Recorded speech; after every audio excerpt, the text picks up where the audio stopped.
In this video I'm going to demonstrate on how to set up Tor Rey LSQ scale with Clover POS using variable price barcode parser app. So first let's make sure that when you install the variable price barcode parser you see this message here which says configuration is complete and app is ready for use. That's a good message. So when we have that done, also take a look at the settings. If you are printing price that's up to $99, that's your selection here. If you're printing a price, total price that goes over $100, that's the setting here. So since we're using this setting, we're gonna keep it on that. Now in the inventory, so I'm using this label here. I just printed it out from my printer because I don't actually have the scale. So the barcode number that we're going to use is, I'm going to skip this 2. I'm just going to go with 000002 for 6 digits. And so this is the item that I chose to set up on Clover. Let me focus. There it is.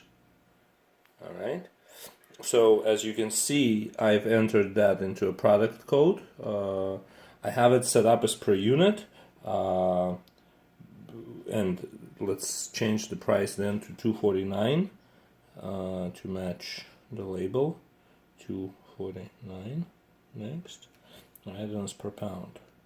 So there, I finished it with the inventory, and now let's go to register. And I was testing earlier, so I'm going to delete that. So we're starting fresh. So here's the barcode, and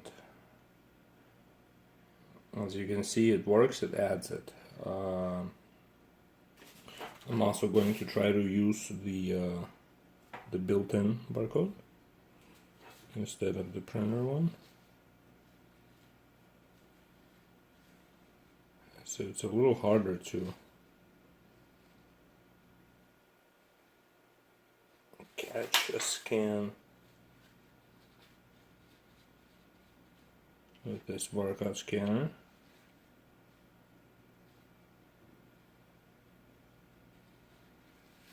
As you can see, it's not a viable option to use a built-in barcode scanner because it won't always work. But if the built-in, if the handheld device that you are using was not purchased from Clover, then this right here would not work.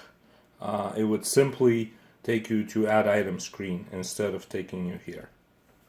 Okay, so as you can see, this is how it's set up, and I've used the label that we know for a fact was printed on a Tor Rey scale. So there it is.